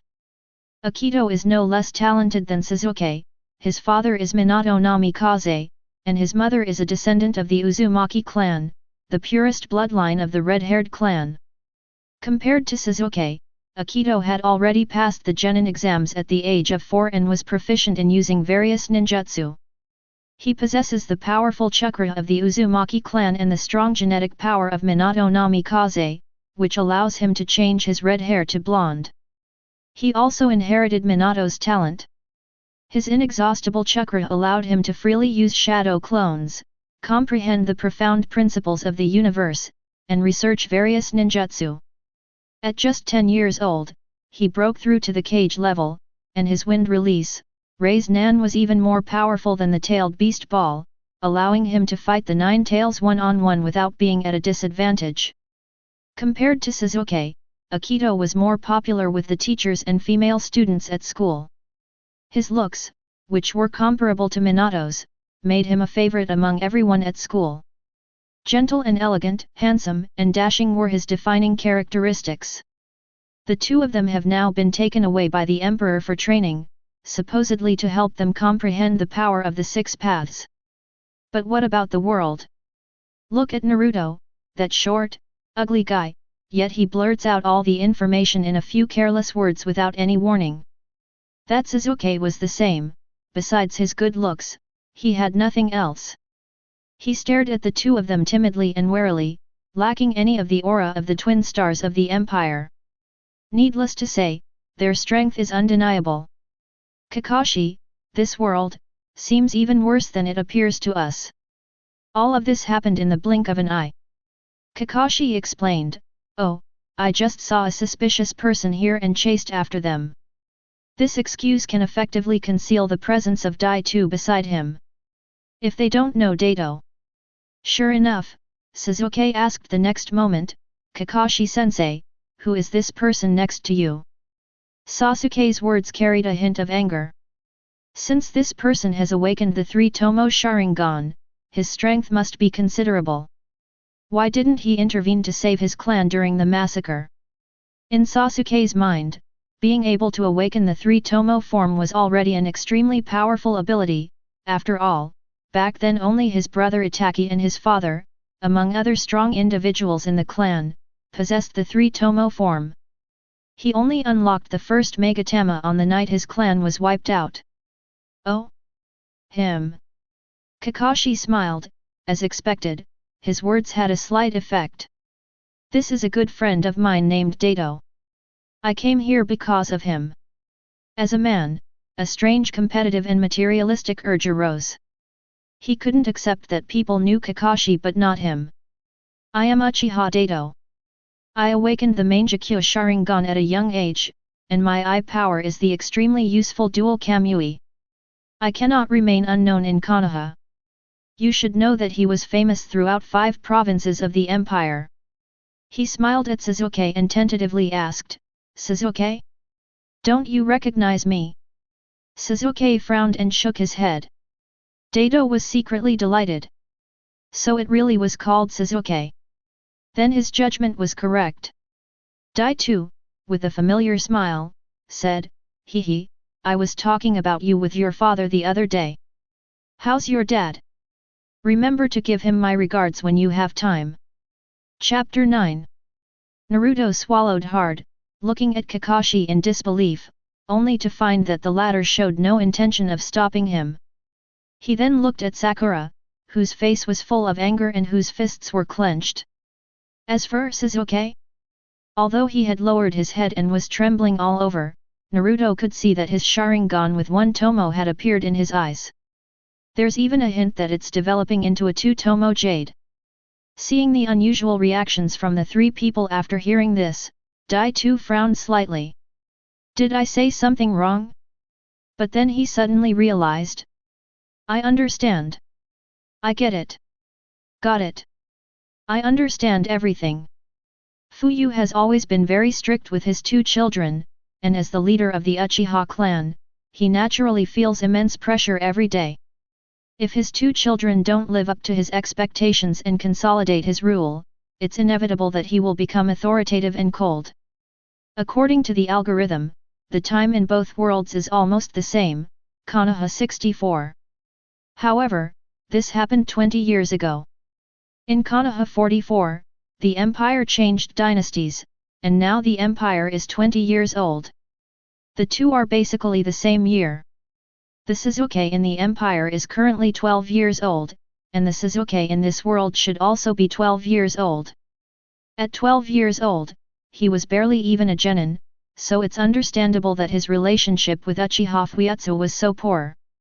Upon realizing this, Dai too immediately gave himself a thumbs up for his cleverness. His older brother, Yu, doted on him since childhood. Even though he lacked talent, Yu wasn't the type to put pressure on his younger brother. Within the empire, Yu was the type who wanted everyone around him to live an easy life, willing to bear everything himself. So, the Yu in this world must be similar, right? Dato, a man of meticulous mind, glanced smugly at Kakashi. Hee, everyone says that I, Dato, am cynical, ignorant, and only managed to graduate from Imperial University thanks to my Mangekyo Sharingan. I don't usually like to use my brain, but now I understand the real truth of the matter, Kakashi. Open your eyes wide and watch my move. Sasuke, don't be so discouraged. Your father did that for your own good. How's your brother doing lately? He was sparring with me the other day. Seeing the 3 people trembling and silent, Dai too was puzzled. Did I say something wrong again? Hey! UBD! You even joke about dead people. Do you have any humanity left? Naruto roared and cursed. Although he often played pranks, he would never joke about dead people. Kakashi-sensei. What kind of friend is this? Sakura, though usually rational, was finding it hard to stay calm. She looked at Kakashi with resentment, hoping he would step in and uphold justice. As for Sasuke, he was now completely flushed. That man! That man! His face was flushed red with anger, more so than if he had drunk 3 bottles of baijiu. He raised his head, and the single tomo in his eye had turned into a double tomo after the extreme emotional outburst. Normally, it should have started during the battle with Bai, but it's happened a few days earlier. The next moment, Sasuke disappeared from the spot, and when he reappeared, he was already holding a kunai and stabbing it towards Dato's kidney. Hey! Kid! Don't be so impulsive. Dato instinctively used one hand to clamp down on the hand that Sasuke was using to stab with the kunai. He was stunned. What the hell? Dead? Who died? Is it Uchiha Fuyu? Fuyu is dead? He was the head of a clan, a veteran powerhouse in the empire, possessing strength surpassing even the cage level. He could even activate the eternal kaleidoscope and cleave through 5 cage in a Gundam-like form. Even when severely injured, he would be surrounded by a group of Uchiha clan members who would fight desperately to protect him. Who could kill him? Who could possibly kill him? Is this world really so rich and prosperous? Are you kidding me? Scumbag! Where is that scumbag? Speak! Did he send you? Even with his two-tomo sword activated, Sasuke couldn't see how his opponent made the move. By the time he realized it, his hand was clamped tightly in a vice, rendering him completely immobile. He used both fists and feet, but unfortunately, his opponent didn't even glance at him, let alone have Sharingan. Relying solely on instinctive movements, the opponent blocked all of his attacks and even subdued him, rendering him powerless. How is that possible? UBD. Sasuke's pupils contracted sharply. He knew that even Kakashi-sensei had to put in considerable effort to stop him during the Chunin exams. Now that he had awakened his two-tomo form, how much stronger was he compared to before? Why were they able to stop us so easily? At this moment, only his mouth could move. Just as he was thinking about how to escape, his good buddy Naruto had already launched a furious attack on Dato. Go to hell! UBD who loves to joke about dead people. While Dato was still wondering who this scumbag Sasuke was talking about the next moment, while he was distracted by Naruto's attack, a sharp pain suddenly shot through his hand. Ouch, it hurts! He spoke with heart-wrenching force, slapping Naruto away with all his might, then tried to shake Sasuke off. Seeing Naruto lying motionless in the distance, his head stuck straight in the ground, Dato was startled. Is he dead? Sasuke was still clinging to him, and he was afraid that he would accidentally kill this boy from the same clan if he slapped him. Helpless, he could only activate Kamui. The kaleidoscope flashed by. Ding! Before Sasuke could even process why the other person had suddenly lost all feeling, his upper and lower teeth collided violently and nearly shattered. That almost gave him a concussion. Before Dato could even complain, we're all from the same root, why are we fighting each other so fiercely? He rushed off to check on Naruto, who was lying upside down in the ground, unconscious. Sakura was terrified. When she came to her senses, she glanced at Naruto, who had been saved by Dato, and instead of helping him, she helped Sasuke up to check if he was injured anywhere. In her heart, Sasuke was more important, and besides, with her teacher's friend around, what could possibly happen to Naruto? Kakashi sighed and rubbed his forehead. Dato! What a useless, incompetent BD! Are you suggesting I speak recklessly without knowing anything? In the end, won't I still have to resort to those eyes of yours, which you despise yet have no choice but to rely on? However, Kakashi had already noticed the details in the words just spoken. He had come to this world to investigate and thought it was insignificant, but now he realized he was so wrong. The common people here say that even ninjas, even genin, go to the battlefield to kill enemies, but that doesn't mean that the high-level combat power in this world is weak. While genin within the empire might only be responsible for delivering food and farming, in this world, they are honed on the battlefield from the very beginning. How could ninjas forged in mountains of corpses and seas of blood possibly be inferior to their counterparts in the empire? Didn't you see that even the 26th head of the Uchiha clan could perish and die? It seems the secrets hidden in this world are more complex than they appear on the surface. Otherwise, how could such powerful beings perish unless their lifespan is nearing its end? Kakashi's gaze was fixed on the gradually solidifying earth. Dato, it seems you're not entirely useless, at least this time we've discovered a great secret of this world. Chapter 10. Kakashi. Dai-Tu's face was grave. Although his instinctive attack had nearly brought the brat to the brink of death, his injuries were now healing at a visible speed. Such an astonishing recovery speed made Dai-Tu narrow his eyes. Kakashi, having received the telepathic message, squinted and scrutinized Naruto. This chakra, according to the information the Emperor gave us, this should be a unique evil weapon under the ninja village system, the Jinchuriki. Kakashi made a calm assessment. What? I thought it was just talk. Dai-Tu suddenly felt a chill.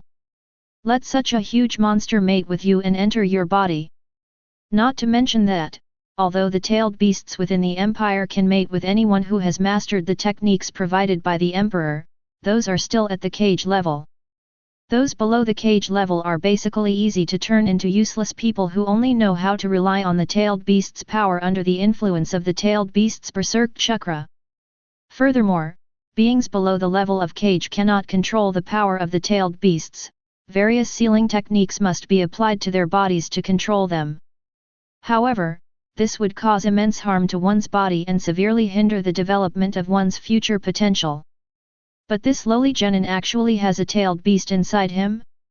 Putting aside this feudal era, even in this war-torn world without a unified central government, isn't it the same as a child carrying a gold brick and flaunting it in the street when you, a low-ranking ninja, possess a tailed beast? What were his parents thinking?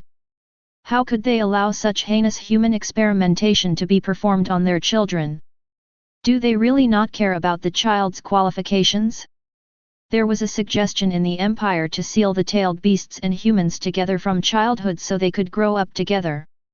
But the Emperor had told them a story, the main characters of which were a famous man and his left assistant.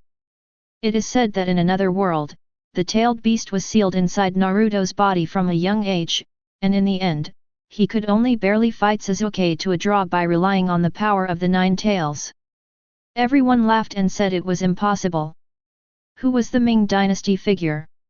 How could the Uzumaki clan, with their formidable chakra and extraordinary comprehension inherited from Minato, and being the reincarnation of Ashura, possibly rely on the 9 tails to barely manage a fight against someone like Sasuke who only relied on his eyesight, and even lose an arm in the process? It's important to understand that Ashura's reincarnation is inherently far more gifted than Indra's. Didn't you see that even Madara, in his previous reincarnation, with the 9 tails, was no match for Hashirama? However, the Emperor said that the tailed beast's immense power would make people subconsciously choose to exploit and rely on it. Once they got used to the miracles that could be achieved through brute force, they would be unwilling to learn ninjutsu or anything like that. Although what they said made sense, no one really believed that the story's Akito Rei's Nan required the use of shadow clones to create it. How much chakra would that waste? At this moment, Dai-Tu recalled the story the Emperor had once told, and the shock in his eyes lingered for a long time. The Emperor, did he really just make up a story? Shirato, this is, the 8 trigram seal. This chakra, it must be from the 9 tails.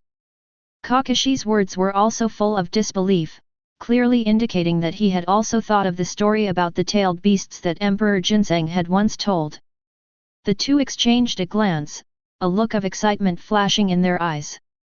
Now that we've obtained the 9 tails, the rest of the journey will be much easier. It's important to know that tailed beasts are also a crucial resource for building interdimensional portals. Dato, don't say anything from now on. Let me extract information from them. Once I've confirmed everything's in order, we'll prepare to act.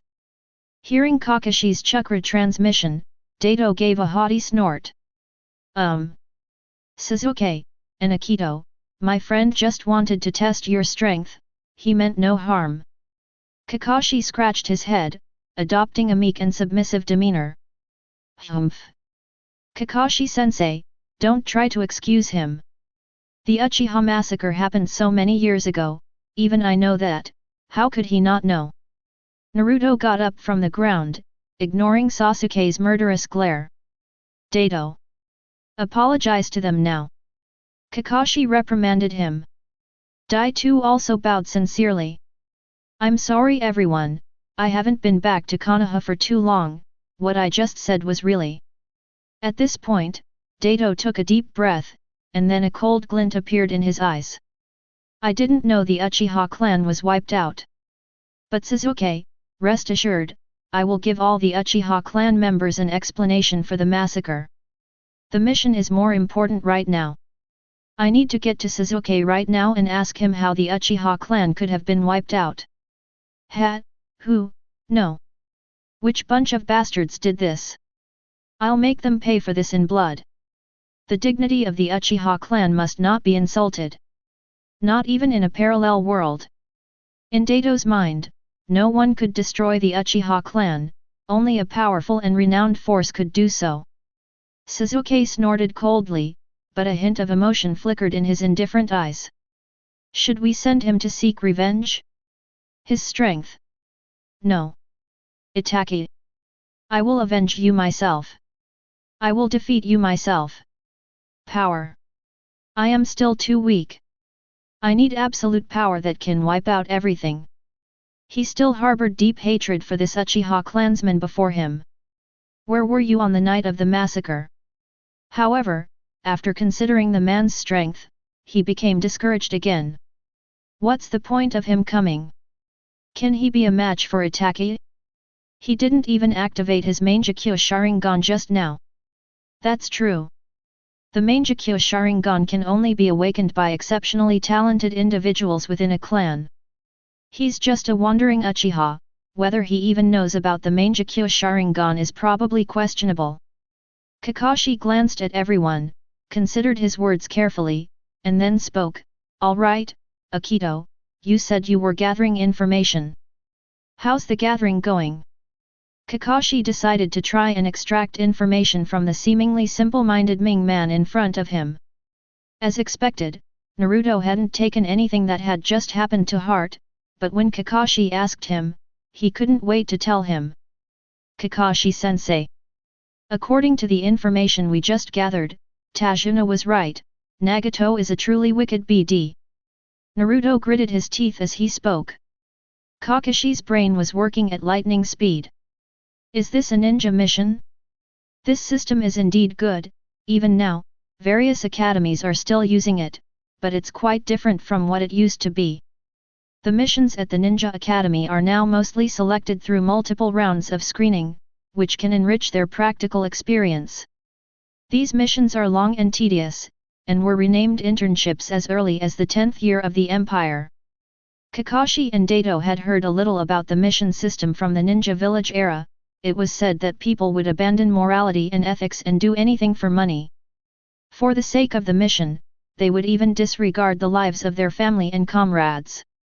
Based on the information the two had gathered along the way, many wandering ninjas defected from their villages because they didn't want to be treated like dogs by those useless daimyo despite their strength, they didn't want to do missions, and they didn't want to become cold machines.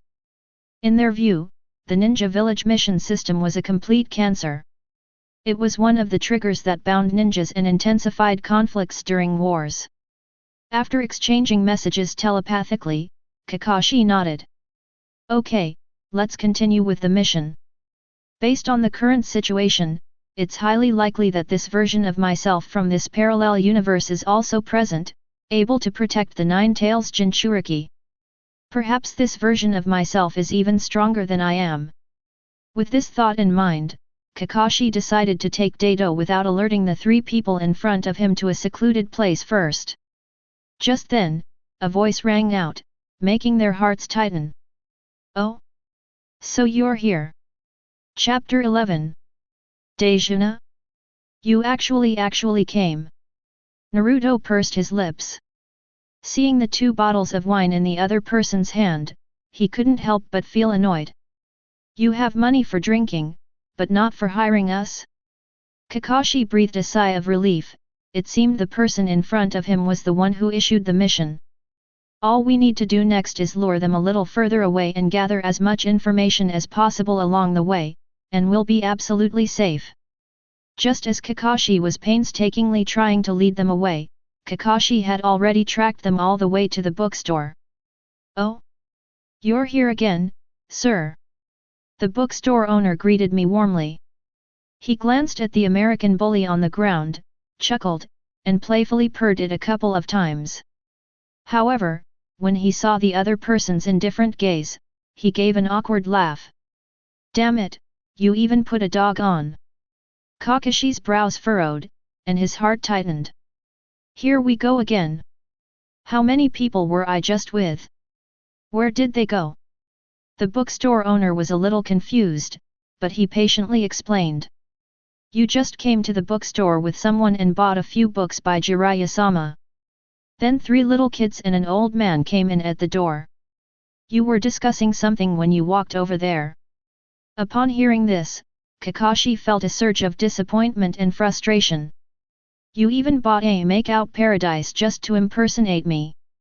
Naruto, Sasuke, didn't you two ever suspect that the other person might be using a transformation jutsu? Damn it, I overestimated you. You clearly received relevant training. Kakashi silently prayed that the 3 of them would be alright, then looked at Puck. Parker. Chase him.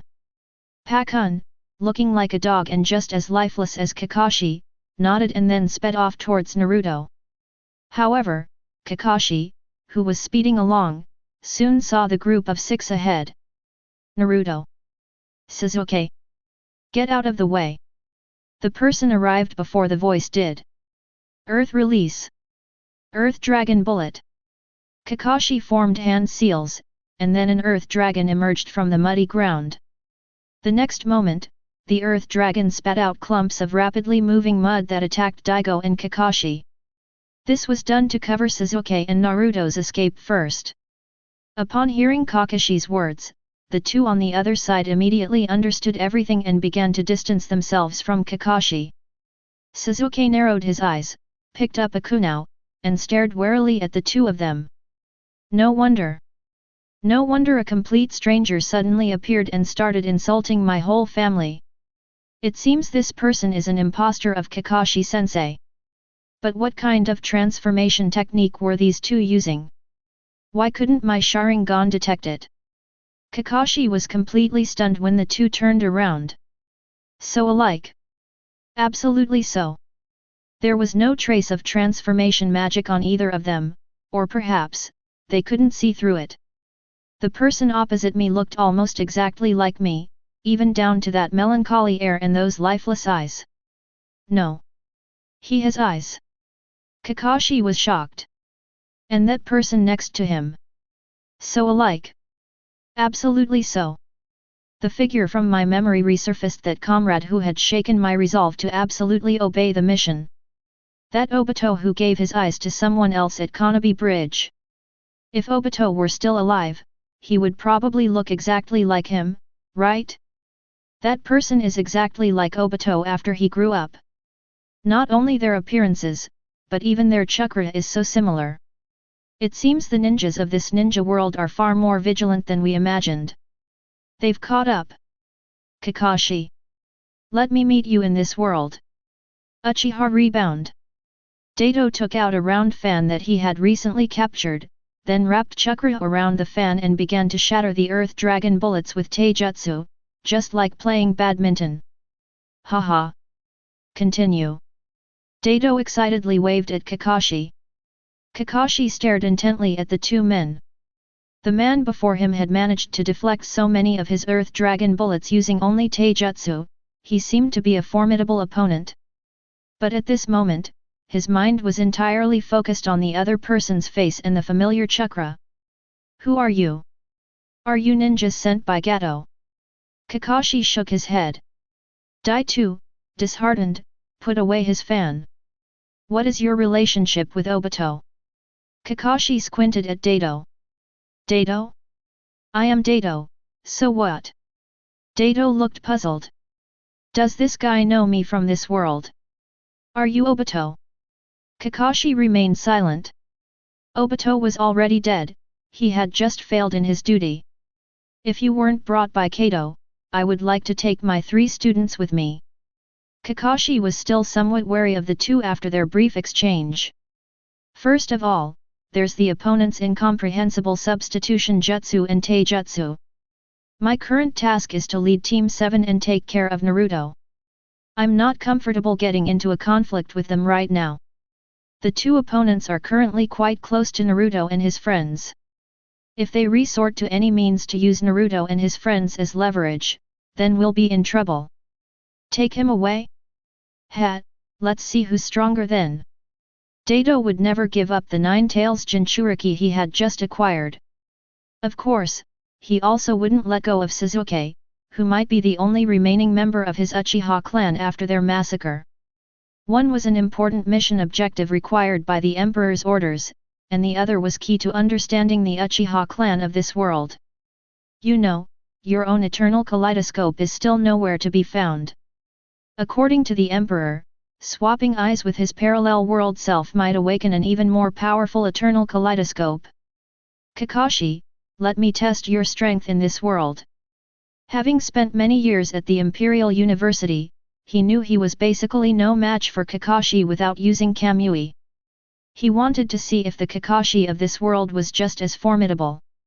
Whatever. Kakashi sighed helplessly and took a step back. Aren't you planning to get involved? Kakashi, on the other side, observed this scene and analyzed the details. Do you think you can handle me alone? Or are you watching from the sidelines, waiting to see if I make a mistake? In an instant, countless possibilities flashed through Kakashi's mind, and his vigilance increased to its peak. Since you're also Obito, let me test your fire release techniques. Kakashi focused intently, his hands rapidly forming hand seals, and the chakra within his body began to surge.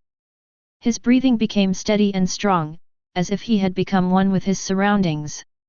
With 6 hand seals formed, Kakashi made a circle with his right hand, condensing chakra through the hand seals. Suddenly, a huge ball of flame burst from his mouth, and a massive wave of fire, carrying a scorching heat, swept towards Dato. The flames were extremely hot, and the air was distorted and deformed wherever they passed. Fire release, great fireball technique. Kakashi hissed in a low voice. Flames roared, emitting a dazzling light, while the guy opposite, who also claimed to be Obito, hadn't reacted yet. Kakashi quietly watched the fire release technique he had just unleashed, a satisfied smile appearing on his face. He was highly proficient in hundreds of ninjutsu techniques, so this C-rank fireball technique was naturally a piece of cake for him. To his utter surprise, the other party still hasn't reacted at all. Am I being overly cautious? No. He moved. Just when Kakashi thought his opponent would dodge, he actually started forming hand seals. Humph, nothing special. If you had hidden yourself, you might have had a chance of survival, but now, it's too late. Chapter 12. Dato looked at the powerful fireball that his opponent had unleashed using 6 hand seals with a puzzled expression, not understanding why the opponent still had a mysteriously confident smile on his face. Great fireball technique. This is a ninjutsu created by the Uchiha clan, and it is one of the basic ninjutsu that many ninjas learn when studying fire release. According to history books, the great fireball technique initially required 6 hand seals to be formed. These are the 6 hand seals required for the great fireball technique. With increased strength and control over the chakra within the body, the steps can be simplified. Especially after the Emperor made changes to the chakra system, even a genin only needs 4 hand seals to use the great fireball technique. But I only need 2. After all, this is only a C-rank ninjutsu. Remember, combat is all about information and speed. If your opponent casts 1 spell while you can cast 2, who else but you win? The earthwork has been disturbed. He clasped his hands together, his fingers interlocked. Snake. Next, extend your index and middle fingers straight out. Tiger. The next moment, a surging power began to flow from his mouth. Even with a huge, steaming ball of flames almost within reach, Dai Tu remained unfazed, as if Mount Tai were collapsing before him.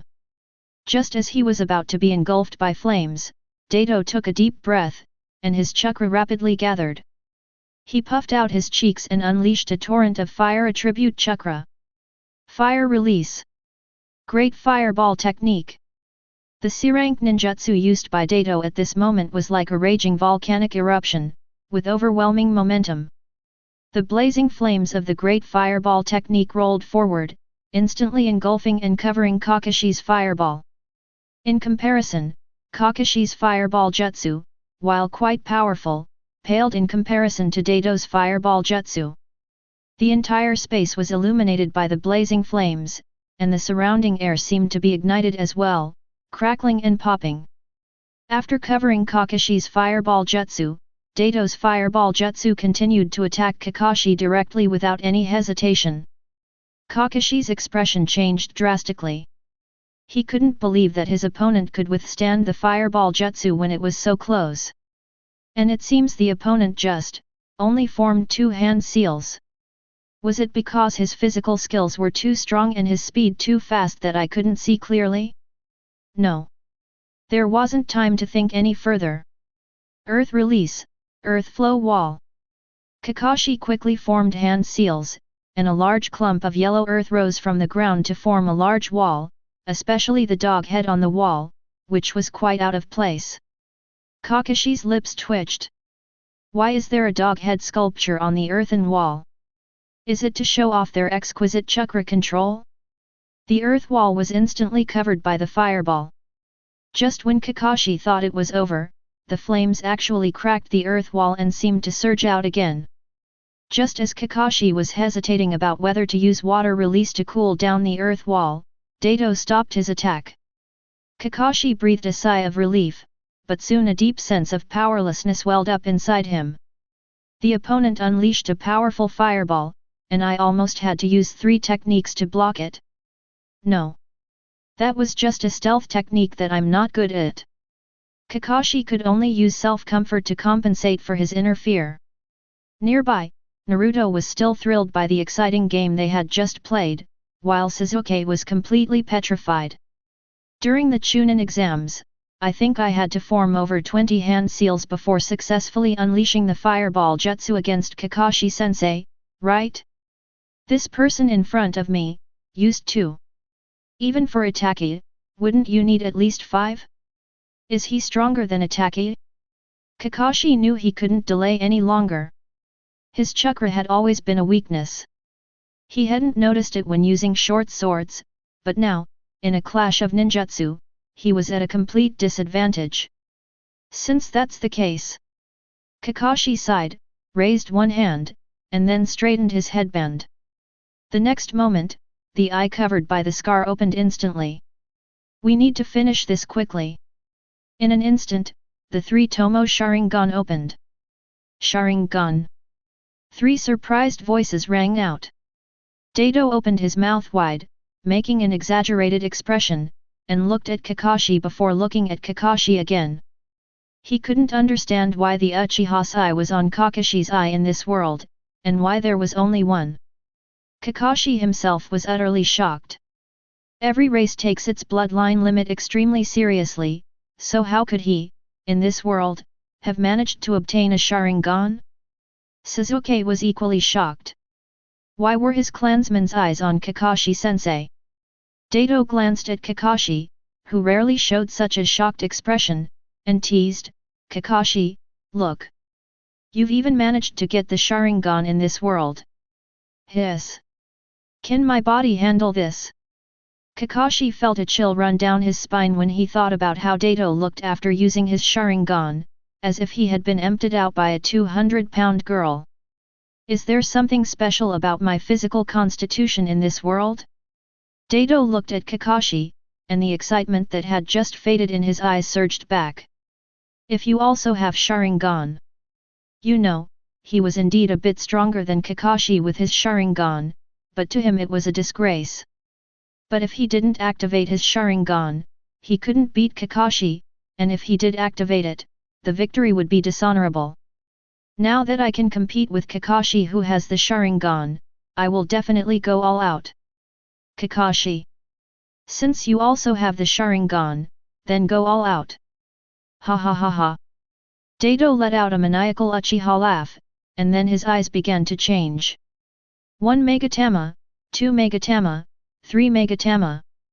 He had mastered the power of his eyes to an unparalleled degree, and he controlled the speed at which his eyes transformed from black to Sharingan with extreme precision.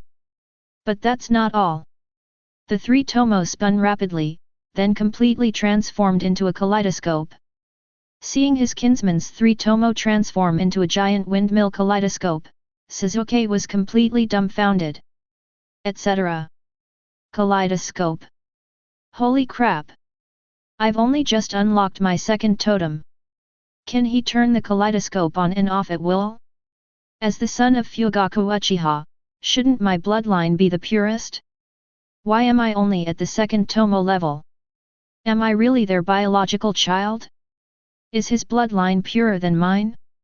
Just as Sasuke was racking his brains trying to figure out from the clues in his memories of their daily interactions whether he was Kakashi's biological son, he saw that Kakashi's 3 tomo Sharingan had also transformed into a kaleidoscope that was almost identical to the one in front of him. What the hell? Wasn't he the only remaining member of the Uchiha clan? Why was he encountering 2 people with Sharingan today? And they all use the legendary Mangekyo Sharingan from the Uchiha clan? As for why there was only one survivor, it's because in Sasuke's heart, Itachi was no longer worthy of being a member of the Uchiha clan. Hey? He has a kaleidoscope too? Kakashi, I'm guessing this guy just looks like you, he might not actually be you. Since you also have a kaleidoscope, then I won't hold back. As Dato finished speaking, the blue Susanoo Titan fully materialized in the next instant. Chapter 13. Holy crap! Do we really have to go this far right from the start? Kakashi was utterly shocked. Seriously? I only missed an eye, was that really necessary? Unfortunately, it would be too late to say anything at this point. After dodging one of Susanoo's attacks, Kakashi's hands also unleashed extremely powerful lightning energy. This is his most proficient escape technique, Lightning Blade. Upon seeing this, Dai-Tu blushed and then seemed somewhat lost in thought. This ninjutsu is more suitable for the Uchiha clan than fire release within the empire. But he didn't learn it. The fact that Kakashi of this world could use his abilities so easily in front of him was a serious blow to his pride. The soil was directly heated to red temperature. UBD. After watching Kakashi dodge his attack, he used Lightning Blade to leave a huge wound on his Susanoo. Kakashi was also puzzled, why had this guy suddenly gone berserk? As the two were struggling, Sasuke's eyes were filled with admiration. If he initially only felt disgust towards Dato, at this moment he was secretly drawn to Dato and even wanted to follow him. Such divine power, if I possessed it too, would that man still be a match for me? Just as Sasuke was pondering, a voice rang in the ears of the 3 of them. Hey! You 3, what's your teacher's name? Is his surname Hitaki? Kakashi looked at Dato, who was already panting heavily even before exerting any effort, and felt a little puzzled. Could it be that they really do look alike? Hey? Our teacher's name is Kakashi Hitaki. Sakura could tell that the two meant no harm, so she spoke up to explain. Is it also a flag? His father's name is Hitaki Shigeo, right? This question stumped Sakura. We don't know much about it. Kakashi-sensei's father, I've never met him, and I haven't heard much about him. I don't know the specifics. Kakashi was startled. Although he was the father from another world, he was slightly surprised to learn that the other party was someone even the ninjas in his village had never heard of in this world. This world is indeed full of powerful individuals. Even a powerful figure like my father, renowned throughout the empire, is completely unknown to the younger generation in this world. Does your teacher have any bad habits? Kakashi asked again. Seeing the puzzled looks on their faces, he spoke up, for example, frequently going to brothels and staying out all night, or having a group of beautiful wives and concubines at home. If none of that's the case, could it be a liking for catheters? Sakura shook her head again. Kakashi-sensei never goes to those places, and he's still single. He just likes reading adult comics.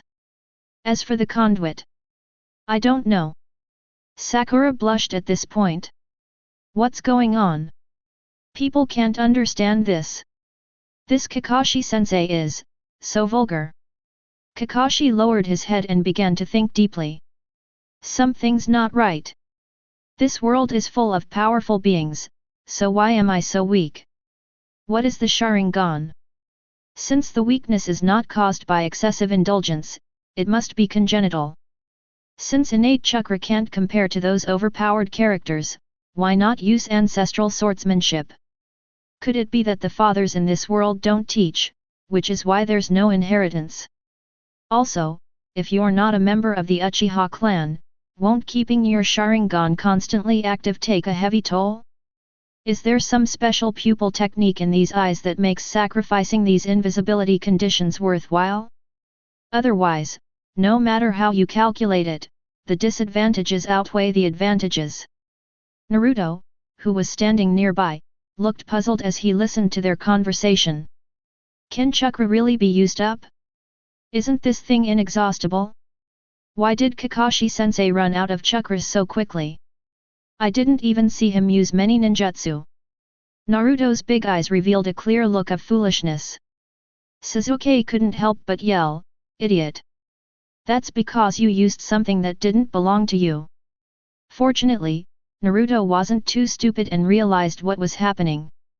You mean that Sharingan? Then why does Kakashi-sensei still use it? Sasuke scoffed dismissively, his eyes flashing with a change. Then they're naturally coveting the power of my Uchiha clan. Kakashi was groaning incessantly. What's going on today? How did we suddenly run into such a monster? There's still one thing I haven't done yet. What am I going to do? The Hokage's mission was to protect Naruto and Sasuke at all costs. One involves the Nine Tails Jinchuriki, and the other involves Itaki Uchiha. The loss of even one person would be a devastating blow to Konoha. Looks like that's the only option left. Kakashi felt that this technique was invincible. Kamui. As Dato activated Susanoo and fought, he suddenly felt a strong suction force coming from his body. He was startled.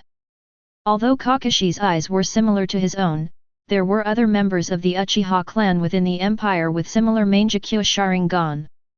But the same applies to skills, they are almost impossible to find. Because the Sharingan is a reflection of the soul, everyone's eyes are basically ocular techniques that allow them to obtain what they desire and help them achieve the power they want. In that instant, Dato Kamui was also activated, and he hollowed himself out of Kakashi's Kamui. Kakashi was panting heavily from the chakra he had just used and from the battle. Dai too lost his playful spirit. He was weak, too weak. Is this person really Kakashi from another world? Your eyes, this eye technique, is it mine from this world? On behalf of the local people, he asked a question. Kakashi remained silent. Answer me. Dai too was furious. If you're willing to let my student go, I'll tell you everything. At this moment, Kakashi's mind was still focused on the mission. Do you think you have a choice? I told you, if you have Sharingan but can't activate Susanoo, and you're already panting and losing chakra rapidly before even using it, how could those eyes be yours? Dai too was somewhat annoyed. Many of the Uchiha clan members within the empire are only children, and one of their most important tasks is to find Uchiha clan members from parallel worlds. Many people don't have the innate advantages that Sasuke and you have, so activating the eternal kaleidoscope becomes a big problem. He was already quite upset to learn that his race had been wiped out, and now that he had clues about himself in this world, he naturally didn't want to delay any longer. Kamui. Kakashi was instantly sucked into the Kamui dimension when Kakashi activated Kamui. Just as the three kids and Tajuna were wondering where Kakashi had gone, the two reappeared. Dato held an eyeball in his hand, his left eye looked even more profound than before he went in. Unlike Obito from the original world, he doesn't possess Hashirama cells and can freely use Kamui. But at this moment, he was absolutely certain that the eye of Kakashi in this world belonged to him. Feeling the unique power of the eternal kaleidoscope in his eyes and the overflowing pupil power, Dato laughed excitedly. Divine might! The power to distort the void emerged, and instantly a mountain peak vanished completely. He only consumed a small amount of chakra to do this, and the risk of going blind was no longer present. Dato laughed heartily. His experiment had been correct.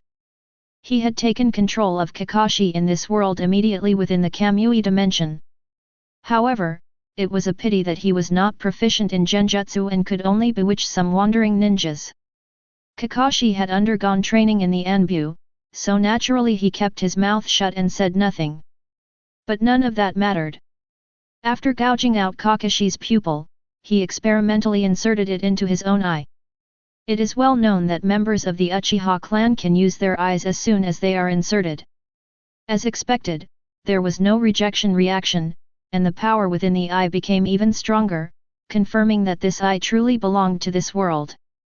Having received something unexpected, Dato lost interest in playing with Kakashi any longer. Kakashi in this world is too weak. If he continues fighting, it will be an unfair victory. His gaze swept over Kakashi, and he slowly spoke, "Hey! Kakashi! Show him what you've got in this world. Let him know that swordsmanship is the true legacy of the Hotaki family. Don't let him use lightning release anymore." Chapter 14. Dato? You haven't mastered Reikari yet. Kakashi saw right through Dato's little scheme. Dato's joy at having just obtained the Mangekyo Sharingan was instantly dampened. He became enraged and, choking back tears, said, "Can you blame talent for your attributes?" As Naruto watched Kakashi walk step by step toward his Kakashi-sensei, he waved his fist, wanting to rush over and help. That despicable guy! How despicable! He's even trying to use a tag team approach. Dato, however, picked Naruto up like a chick, sealed all of Naruto's chakra in 2 quick movements, and then tossed him aside. What do you know? We're helping your teacher.